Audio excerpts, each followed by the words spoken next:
Bonsoir à tous, merci d'être présents derrière votre écran pour cette 7e cérémonie des Palmes d'Or des jeunes actionnaires organisée par la Fédération des investisseurs individuels et des clubs et les étudiants de l'EDEC.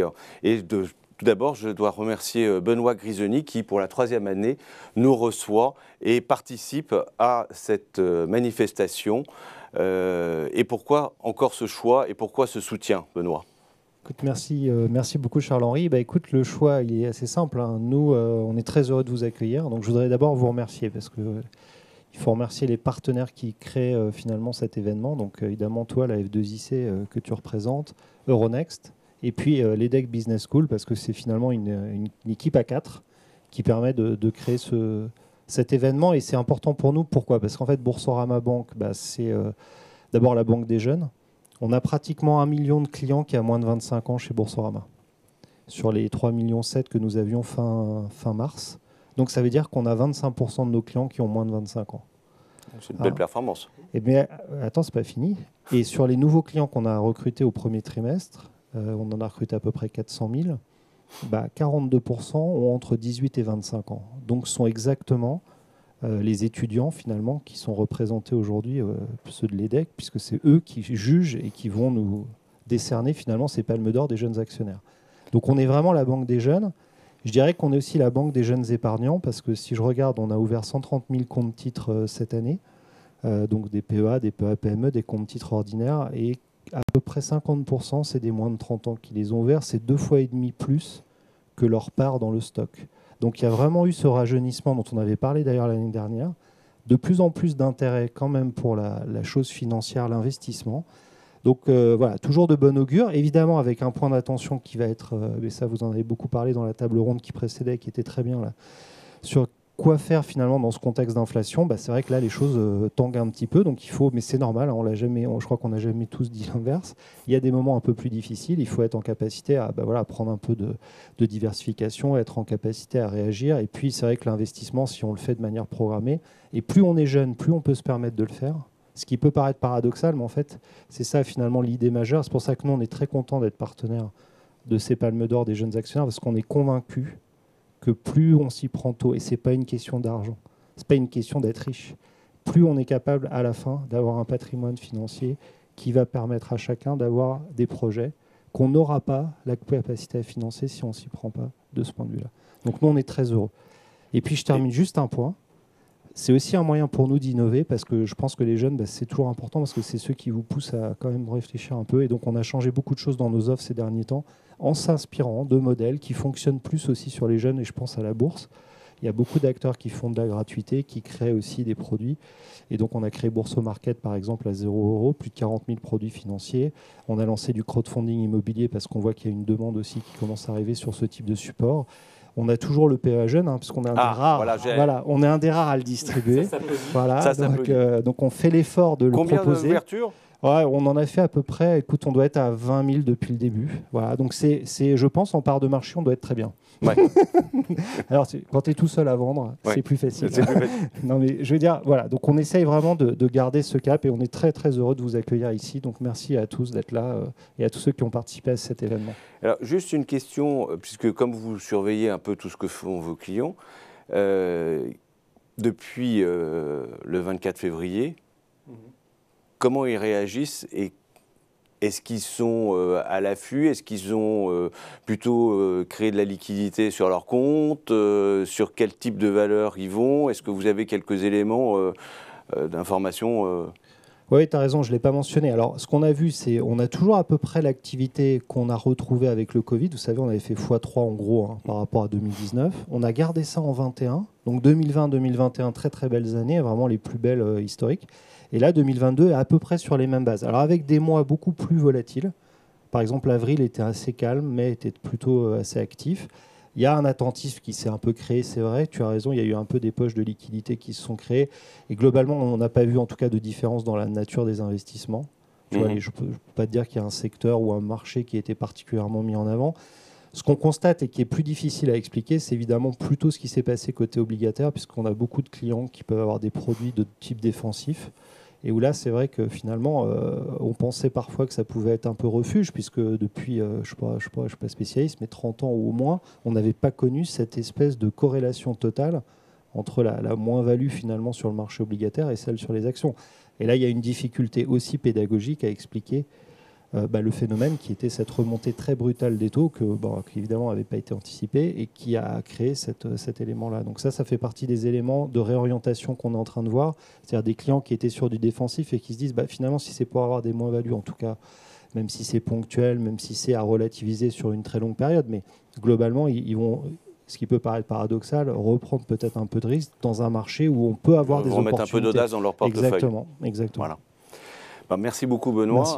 Merci à vous. Alain Battens, vous représentez donc Euronext et donc c'est la... non, en fait vous êtes un des premiers soutiens de ces Palmes d'Or puisque vous êtes là depuis le début Euronext. Pourquoi cette fidélité? Écoute, je dirais c'est presque un devoir pour nous parce que pour différentes raisons. Pour une raison déjà, c'est que cet événement est tellement organisé de façon très professionnelle. Avec des partenaires vraiment d'excellence et on voit que c'est super sympa de pouvoir transmettre et partager son expertise de la bourse auprès des jeunes actionnaires également et tous les actionnaires individuels notamment aussi. Donc ça, l'exercice de pédagogie elle est très importante. Il y a également une chose qui est très importante, c'est mettre en valeur en fait les sociétés qui font vraiment l'exercice comme il le faut en termes de communication, en termes de performance, etc. Et que ce soit mis en valeur par les jeunes actionnaires, c'est encore mieux. Donc du coup, pour nous, c'est vraiment un vrai plaisir de pouvoir travailler avec l'EDEC, avec F2IC, avec Boursorama, sur ce beau projet maintenant depuis plusieurs années. Et je voudrais dire également que la bourse, c'est pas un casino, c'est que c'est important aussi de pouvoir s'engager dans une démarche d'investisseur avec de bonnes bases. D'où l'importance de transmettre cette expertise. Comme Stéphane Boujnah l'a dit également, donc la bourse, c'est la maison commune de la croissance. Et c'est vrai, c'est tellement démocratique. Ça permet à chaque actionnaire, chaque jeune actionnaire également, de devenir copropriétaire d'un projet de création de valeur. Qui n'est qu'offert finalement avec la bourse. Donc c'est important pour nous de rester partenaires également de ce bel événement. Merci. Donc là, maintenant, je vais passer la parole à Daniel Aguet. Donc Daniel qui surveille, chapeaute, enseigne, encadre ces jeunes étudiants depuis... on était à la 7e édition, hein, donc la première a eu lieu en 2016, je me souviens. À la Bourse de Paris d'ailleurs. Non, c'est pas grave, mais oui, peut-être. C'était avec notre président actuel, puisqu'il était ministre de l'économie à l'époque. Donc, il était revenu remettre ses premières palmes d'or. Un petit mot sur la méthodo ? Oui, effectivement. Si je devais sous-titrer l'événement, j'appellerais ça Génération actionnaire. Je trouve que ce n'est pas un mauvais titre. Donc la méthodo, c'est quoi? En fait, l'idée générale, c'est de mettre en avant des titres, des entreprises qui ont la faveur et la reconnaissance d'un public d'actionnaires et d'un public d'actionnaires jeunes. Et on a une méthodologie qui a un petit peu évolué, qui repose en 2 temps. On a pris une population de départ qui est le SBF 120, que tous les boursiers connaissent, qui est un indice boursier assez classique, un peu plus large que le CAC 40, un peu plus large que ce qu'on faisait les années précédentes. On a passé ces 120 titres du SBF 120 à une moulinette qui est informatisée, qui permet de sélectionner les meilleurs titres en termes de rentabilité rapportés au risque de perte.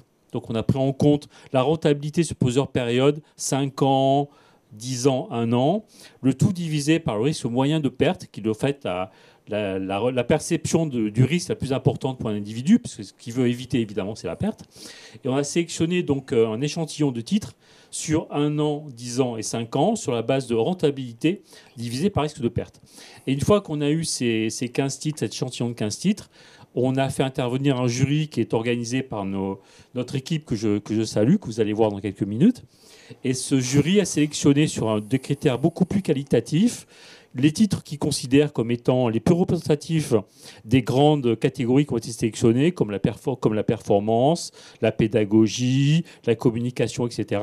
Et on a une grille d'analyse qualitative de bien meilleure qualité qui est assez précise et qui permet, de sélectionner dans l'échantillon qu'on a sélectionné, quels sont les titres qui vont avoir les différentes palmes. Et c'est exactement à ça qu'on va s'occuper dans les minutes qui viennent. Tout à fait. Bon, merci beaucoup, messieurs, de votre présence, de votre accueil. Benoît, merci. Et de votre soutien, Alain. Bravo, Daniel, pour tout le boulot que tu fais avec tes étudiants pour arriver à... Bravo à eux aussi, vous allez les voir dans quelques minutes. Ouais, mais bravo, merci aux partenaires déjà, et bravo à eux parce qu'ils ont fait un énorme boulot. Voilà, et donc là maintenant nous allons donc remettre les 5 prix. Donc il y a la palme de la performance, la palme de la pédagogie, la palme de la communication. Il y a un prix coup de cœur, et puis bien évidemment il y a toujours une palme d'or. Et donc on mettra en dernier la palme d'or. Voilà, et donc il y a un petit film d'introduction, et maintenant on va passer la parole aux étudiants. Merci. Bonjour, je m'appelle Romain Poher, je suis étudiant en M1 et l'EDEC. La palme de la performance récompense l'entreprise qui a été la plus performante sur les 10 dernières années. Pour choisir l'entreprise gagnante, nous nous sommes basés sur 2 indicateurs. Le premier est un indicateur comprenant de l'information sur la rentabilité et le risque associé à un titre. Et le deuxième indicateur comprend de l'information sur le comportement du titre pendant les périodes de crise. À très bientôt pour connaître les grands gagnants des Palmes d'Or des jeunes actionnaires 2022. Bien, bonsoir. Donc c'est Romain Poher qui vient remettre la Palme d'Or de la performance. Et donc expliquez-nous ce qu'est la Palme d'Or de la performance. Bonjour Charles-Henri, merci beaucoup de votre présence et bravo à Téléperformance pour une victoire sur la Palme de la performance. La Palme de la performance... Le nom est bien choisi en plus. Hein. Ça fait sens. Ça fait sens. La Palme de la performance donc, récompense l'entreprise qui a été la plus performante en se basant sur un sortino ratio, comme je l'ai dit auparavant. Et donc Téléperformance... Pour vous récapituler leur performance, c'est un multiple de 26 entre début 2012 et début 2022, soit un taux de rendement interne d'environ 40%, en incluant bien sûr les dividendes. Bravo à Téléperformance. Et donc je vous remets la première des palmes. Félicitations. Merci beaucoup, Romain. Et donc nous recevons M. Nguyen, qui est donc le responsable des relations investisseurs et de la communication financière de Téléperformance. Tout à fait. Alors, merci Romain. Je vais dire quelques mots. Oui. Sur d'abord présenter aussi peut-être un peu Téléperformance, puisque tout le monde ne connaît pas forcément Téléperformance. Alors Téléperformance est le leader mondial de la gestion externalisée de la relation client. C'est un peu long, mais c'est finalement extrêmement simple. Quand on le résume ainsi, on aide des sociétés, des grandes marques, des administrations à répondre aux questions de leurs clients, des citoyens, et ça 24 heures sur 24, partout dans le monde. On est présent dans 88 pays. On emploie 420 000 personnes, c'est beaucoup de personnes. Voilà. Et je suis sûr que les uns les autres, dans leur quotidien, ils ont eu affaire, sans le savoir, à des personnes de Téléperformance qui travaillent pour le compte de très grands groupes, de très grandes marques bien connues. Et c'est un chiffre d'affaires de... Alors, l'année dernière, en 2021, le chiffre d'affaires s'était à plus de 7 milliards 1 d'euros. C'est une belle histoire. Il y a 10 ans, le chiffre d'affaires était aux alentours de 2 milliards. Donc, c'est une belle progression. Ça fait une belle progression, absolument, absolument. Et vous êtes coté depuis combien de temps ? Alors, on est coté depuis bien longtemps. 80, dans les années 80, mais Téléperformance à cette époque-là, c'était une entité extrêmement très très différente, beaucoup plus petite, avec des activités variées. Téléperformance s'est développée dans les activités de télémarketing au début, puis s'est diversifié dans de nombreuses autres activités, toujours au service du client. Aujourd'hui, nous rencontrons le grand défi et aussi les opportunités de la digitalisation, et nous surfons dessus pour atteindre cet objectif d'améliorer la satisfaction des clients, de maximiser la satisfaction des clients pour le compte de nos partenaires. Voilà. Romain, vous avez une question ? effectivement, j'aimerais vous poser 2 questions. Oui. La première, une question d'actualité. Est-ce que vous pourriez nous en dire plus sur la cession donc, de 26 000 titres de votre PDG en avril dernier? Est-ce que vous pourriez nous expliquer un peu le pourquoi du comment?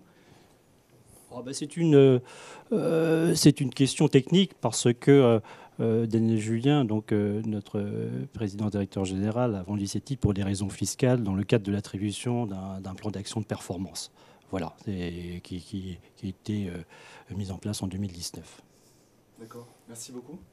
Et ma deuxième question, est-ce que vous pourriez nous partager un petit secret pour pouvoir avoir un titre aussi performant et surtout aussi stable dans le temps à nos spectateurs?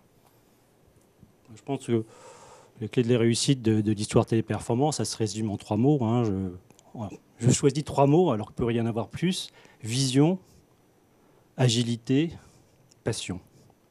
Je crois que c'est 3 mots aussi qui définissent bien le caractère de Daniel Julien, qui a réussi une belle performance depuis 40 ans, date de création de 78, date de création de Téléperformance. Voilà. Et 2022, dernière question, 2022, on est sur la même pente? 2022, nous on a des objectifs, on est confortable. Ce sera une année, comme le disent nos objectifs annuels, une année de croissance, encore une fois. Bravo. Voilà. Très bien, merci beaucoup. Et maintenant, nous allons passer à la palme de la pédagogie. Et donc, nous allons accueillir Bastien Debruce. Bonjour à tous. Je suis Thierry Goddy, je suis le directeur général délégué de Téléperformance, notamment en charge des finances. Je voulais, par cette petite vidéo, vous remercier d'avoir distingué notre société pour la Palme d'Or de la performance. En effet, le groupe dont la valeur de l'action était de l'ordre de 16 € il y a 10 ans a maintenant explosé de façon très significative et je crois que ça a été remarqué par vos équipes et par l'ensemble du comité qui a travaillé sur ce sujet. Et je pense que c'était effectivement remarquable. La deuxième chose que je voudrais dire, c'est que avec cette croissance de résultats est associée aussi une amélioration très significative de notre empreinte de carbone et de notre approche gouvernance solidaire auprès de nos employés. Comme vous savez, le groupe emploie 420 000 personnes dans le monde, dans 88 pays, et évidemment, cette force de travail constitue notre actif le plus important. Et savoir que sur le plan CSR et sur le plan gouvernance et ESG, nos actions sont reconnues, aide évidemment à entretenir une force de travail très très bonne. Donc voilà, ces 2 points me paraissent absolument satisfaisants. Troisième point qui me paraît aussi satisfaisant et notable, c'est de voir que en fait, des jeunes, comme vous, dans votre école, s'intéressent à la bourse, s'intéressent à ces mécanismes, s'intéressent à cette fonction qui en fait est essentielle pour financer les entreprises et les aider dans leur potentiel de croissance, ce qui a été notre cas depuis maintenant plus de 20 ans. Notre société est détenue à 100% par le marché et savoir que ce dernier nous supporte est évidemment très important. Et encore plus savoir qu'à l'intérieur de ce marché, des jeunes générations s'intéressent à la bourse et à notre société nous rend évidemment très fiers. Merci de votre distinction et à très bientôt. Au revoir. Bien, donc maintenant nous allons passer à la palme de la pédagogie et vous allez avoir une nouvelle vidéo qui va vous présenter ce qu'est cette palme de la pédagogie. Bonjour à tous, je suis Bastien Debruce, étudiant en Master 1 Finance à l'EDEC. La palme de la pédagogie récompense l'entreprise ayant fait le plus d'efforts d'information pour leurs actionnaires. La communication en ligne pour les actionnaires, la présence de webcasts pour les actionnaires ou bien la présence de conseils apportés aux futurs investisseurs sont autant de critères que nous avons pris en compte pour l'attribution de cette palme de la pédagogie. En live, direct sur le plateau, qui donc va remettre cette palme de la pédagogie à L'Oréal. Bravo. Et donc Christian Munich, qui est responsable des actionnaires individuels, est là pour recevoir le prix et expliquer pourquoi L'Oréal fait autant de pédagogie, ou en tous les cas est perçu comme étant très pédagogue sur ce sujet auprès des jeunes. Écoutez, merci beaucoup. Déjà, on est très, très heureux et très fiers d'être récompensés par des jeunes qui sont bien évidemment l'avenir pour nous. Et ça récompense tout le travail de la communication financière du groupe, avec quelques belles réalisations cette année, comme un MOOC avec Investir en Action avec quelques autres grandes sociétés du CAC 40, avec notre appli L'Oréal Finance, qui est consultée, qui a été téléchargée plus de 68 000 fois. Et puis, on est très fiers de notre CFO, qui est le deuxième CFO du SBF 120 le plus actif sur LinkedIn. Voilà, donc merci beaucoup. Et vraiment, on est très contents parce que les jeunes, ce seront nos actionnaires de demain. Et on espère aussi très vite les talents chez L'Oréal. Bastien, vous avez une question? Oui, moi j'avais une question. Donc, quelle est votre stratégie future concernant les cosmétiques masculins qui se développent de plus en plus? Merci. Alors, les cosmétiques masculins, on dit que c'est à peu près 10% du marché. C'est un peu sous-estimé parce que les hommes, très souvent, prennent les produits, en se cachant ou pas d'ailleurs, qui sont dans les salles de bain et qu'ils n'ont pas forcément achetés. Mais au-delà de la plaisanterie, c'est un marché qui se développe beaucoup dans certaines régions du monde plus qu'ailleurs, comme en Asie par exemple, où le maquillage des hommes n'est pas un tabou. Donc, on dit chez L'Oréal, c'est rien que la beauté, mais toute la beauté. Et donc, on est présent sur ce marché. Et on a d'ailleurs des marques qui ont des lignes spécifiques hommes, comme Biotherm, par exemple, que je vous recommande. Bien, merci. Alors, moi, j'ai une question sur la démocratie actionnariale. Oui. On vient de passer 2 ans de Covid où les AG étaient à huis clos. Cette année, les AG ont eu lieu en présentiel. Est-ce que l'année prochaine, notamment, est-ce que l'année prochaine, on pourra avoir des AG en digital, comme on dit, physique et digital? Et à ce moment-là, est-ce que les actionnaires de L'Oréal pourront voter en direct de chez eux pour l'Assemblée générale de L'Oréal? Alors, parce que ça, c'est un élément très important dans la démocratie actionnariale, pour justement permettre aux actionnaires d'avoir cet effet sociétatis et donc d'être partie prenante et de participer quand même au moment fondateur de l'entreprise, d'avoir le compte-rendu et à partir de là de voter directement au cours de l'AG. Mais bon, ceux qui sont à Marseille ne vont pas forcément venir au siège de L'Oréal à Paris et donc ils pourraient peut-être le faire de leur bureau ou de leur fauteuil. Alors, nous, chez L'Oréal, on essaye de jouer au maximum là, ce que tu appelles la démocratie actionnariale. On a retransmis en direct, ouvert l'Assemblée générale en physique cette année, ouvert des chats, etc. On a été un peu déçus par l'utilisation de ces chats et de la vision digitale, mais peu importe. Mais il faut que ça s'installe. Il faut que ça s'installe, absolument. Donc, sur le principe, on est pour. La seule chose, c'est qu'on ne veut pas faire prendre de risques juridiques tant que le cadre juridique n'est pas bien établi. Un exemple, on sait qu'on ne doit pas empêcher un actionnaire d'assister à l'Assemblée générale, que ce soit en physique ou en digital. S'il y a un problème de coupure de courant ou je ne sais quoi, il ne faut pas qu'on prenne un risque d'annulation de l'Assemblée générale.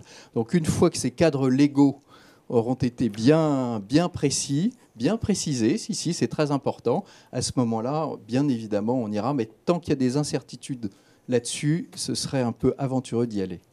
Bon. On est pour au global. On est pour au global. Parce que des discussions avec l'AMF et la Direction générale du Trésor sur ce sujet. On a aussi. Tout à fait. Merci beaucoup à tous les deux. Et donc maintenant, nous allons avoir la vidéo d'Henri Mestralet qui va nous présenter la palme de la communication. Merci. Bonjour, je m'appelle Henri Mestralet et je suis étudiant à l'EDEC Nice en finance. La palme de communication récompense l'entreprise dont les outils de communication ont été jugés les plus pertinents. Cette palme s'appuie sur différents critères, comme la fréquence de publication sur les sites internet ou sur les réseaux sociaux, la qualité de son site internet ou bien le mécénat. Bien, merci. Donc Henri Mestralet, qui est étudiant à l'EDEC, qui vient de le dire, à Nice, vient donc remettre la palme de la communication à Hermès. Bravo. Et donc Hermès est représenté par Carole Dupont-Pietri, qui est chef de la relation investisseur, et par Mathieu Luguez, qui est dans son équipe aussi, qui est Investor Relation Manager, comme on dit, à l'anglaise. Tout d'abord, un très grand merci. On est très fiers de recevoir cette palme. C'est la deuxième année et on est particulièrement heureux de ce prix sur la communication. On est particulièrement heureux du vote des jeunes aussi et de leur intérêt auprès des entreprises aujourd'hui. Donc un grand merci tout d'abord. Et on est particulièrement heureux aussi de cette récompense sur tous les efforts qu'on a mis en place. Les périodes de Covid nous ont notamment permis d'accélérer toute la digitalisation de la communication envers nos actionnaires, que ce soit sur la plateforme Internet, que ce soit sur les réseaux sociaux, les tweets, LinkedIn qui relaient systématiquement les informations importantes de la maison. Et puis une particularité chez Hermès qui est d'aller aussi à la rencontre de nos clients et de nos actionnaires en physique, bien sûr lors de l'Assemblée Générale, mais aussi lors de beaucoup d'événements. Un grand merci. Oui, c'est la deuxième année que vous êtes récompensé. Avec vraiment beaucoup de fierté, encore une fois. L'année dernière, on est rentré dans ce classement et dans ces votes, donc on est particulièrement heureux d'avoir de nouveau et pour la deuxième année consécutive cette récompense. Henri, vous avez une question pour oui, j'ai une petite Mathieu. Question. Donc, monsieur, quels sont vos efforts en termes pour la volonté d'accentuer vos efforts en termes de développement durable, par exemple? Nous allons répondre à deux sur le sujet. Tout d'abord, c'est un point essentiel pour la maison Hermès. La maison Hermès, avant toute chose, c'est un modèle artisanal dans lequel les valeurs de durabilité sont très fortes au sein de tous nos projets, de tous nos objets et pour les équipes. Donc c'est des préoccupations qui existent depuis déjà très longtemps, que ça soit sur la création, l'éco-conception, le faible utilisation d'énergie, la réduction des émissions de CO2. On a déjà intégré tous ces éléments-là, la biodiversité dans nos matières et dans nos créations, la diversité, un impact social le plus fort possible, avec un objectif qui est de laisser la plus faible empreinte possible pour nous.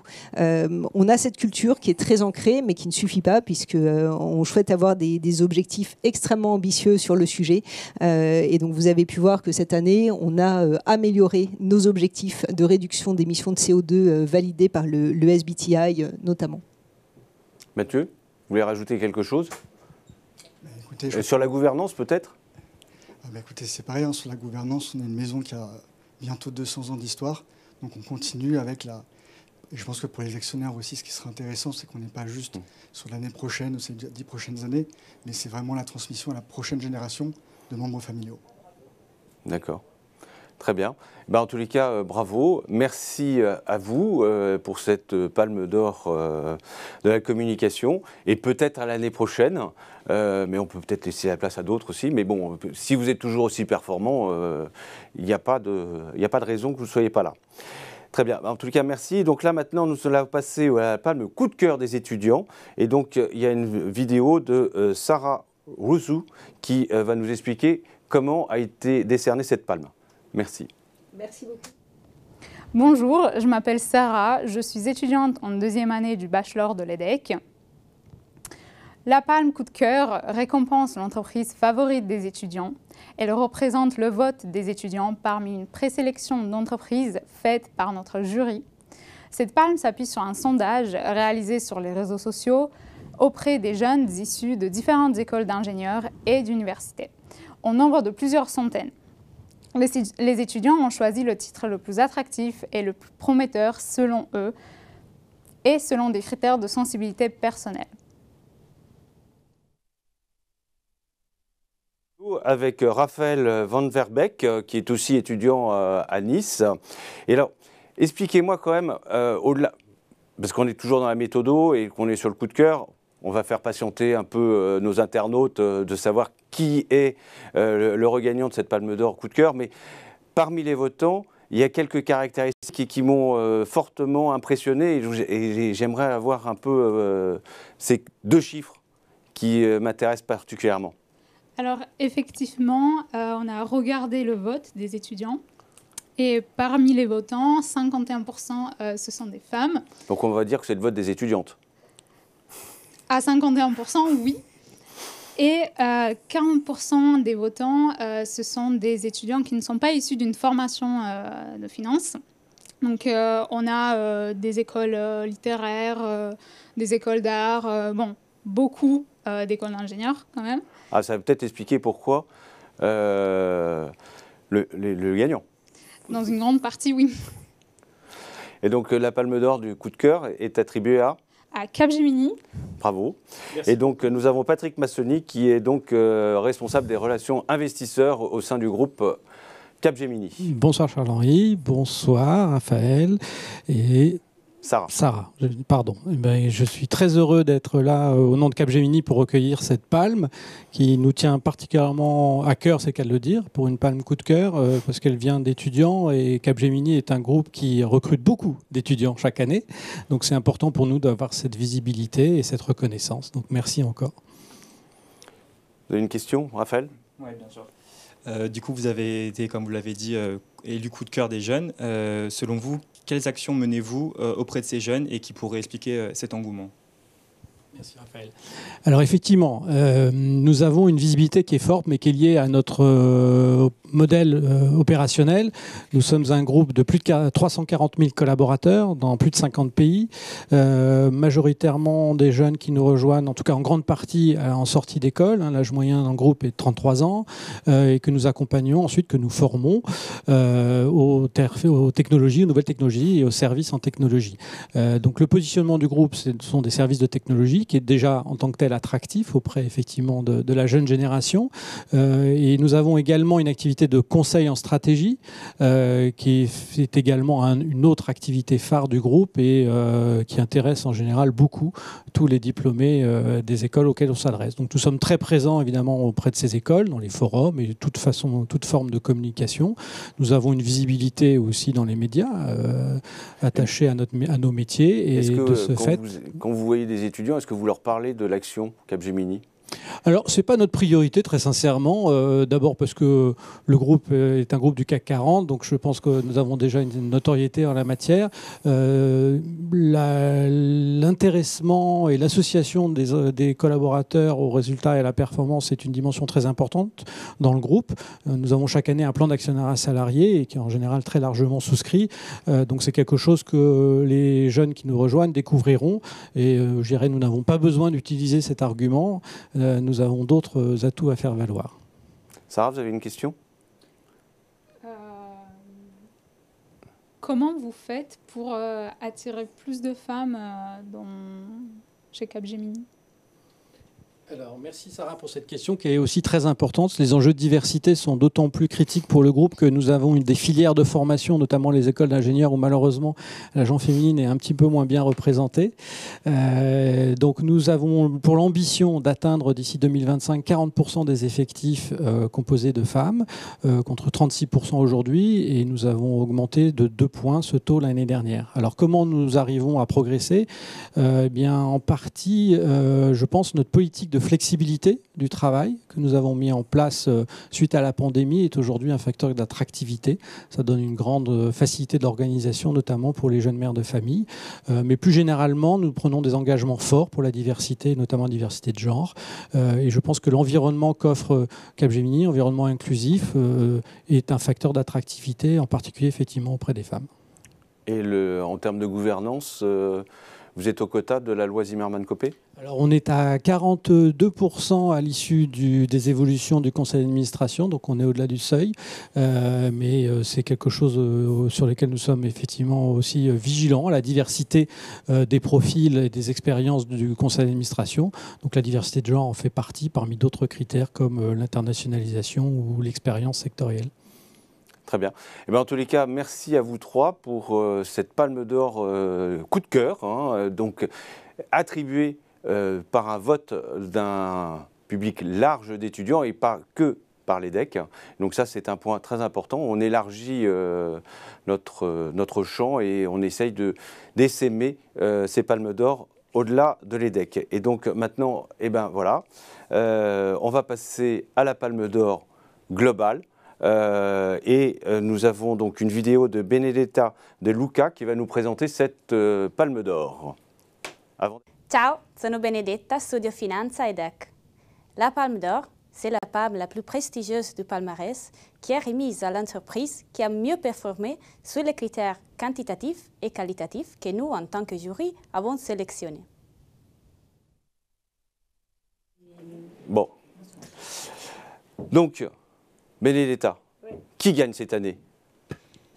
C'est Pernod Ricard cette année-là. Donc, félicitations. Et donc, nous accueillons Florence Tressarieux, qui est donc responsable de la trésorerie et des relations investisseurs. Et malheureusement, on ne m'a pas mis votre nom. Charlie Montet, responsable des relations investisseurs. Aussi, très bien. Bravo, félicitations. Et on aurait une question? D'abord, comment vous recevez ce prix?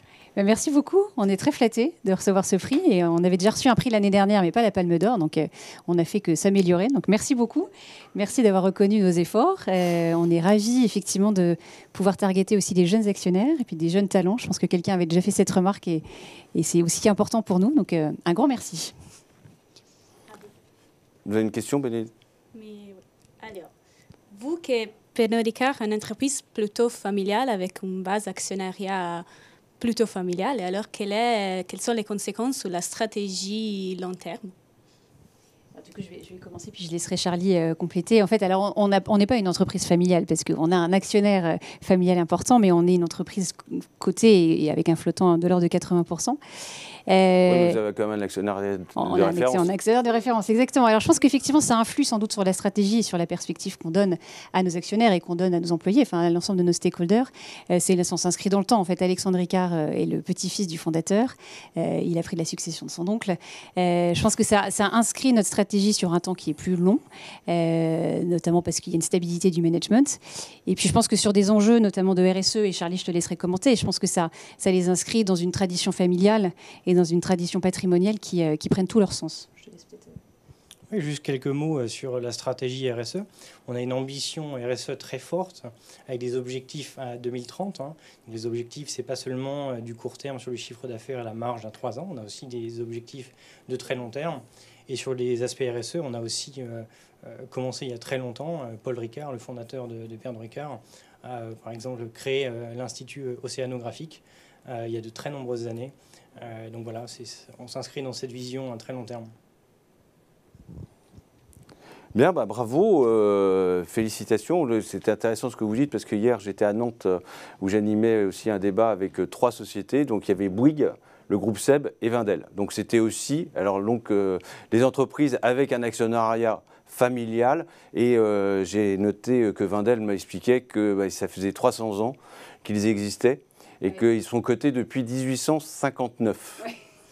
Voilà, et que donc le long terme, ils savaient ce que c'était, et que donc les aléas des marchés, ils connaissaient, et qu'à chaque fois, ils existaient encore malgré les différentes crises. Et donc la stabilité de cet actionnariat permettait justement de voir à long terme. Mais ce n'est pas forcément un gage. C'est un point important par rapport à d'autres émetteurs et d'autres sociétés. Voilà, en tous les cas, bravo, et peut-être encore à l'année prochaine, mais là, la marche est déjà assez haute, il faut rester stable. Voilà, visons le long terme.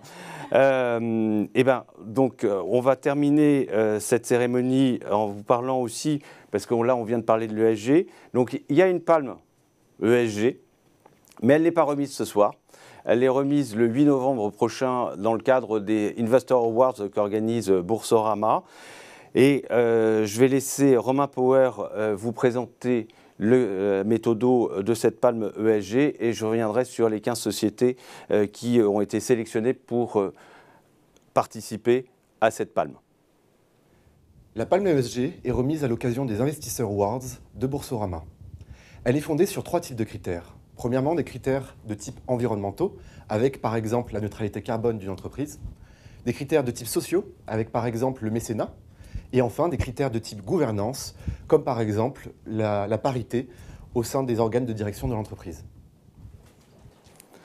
Bien. Eh ben, merci beaucoup. Donc, maintenant s'achève cette cérémonie, la 7e cérémonie des Palmes d'Or des jeunes actionnaires organisée par la F2JC et l'EDEC. Je vous donne les 15 sociétés sélectionnées pour les Palmes ESG. Donc, il y a Kering, c'est pas du tout dans l'ordre alphabétique. Hein. Kering, Schneider Electric, Orange, Michelin, Société Générale, Alstom, L'Oréal, Safran, ST Micro, Hermès International, Saint-Gobain, Engie, Veolia et Pernod Ricard qui vient d'en remporter la Palme d'Or. Donc, je vous remercie de votre attention.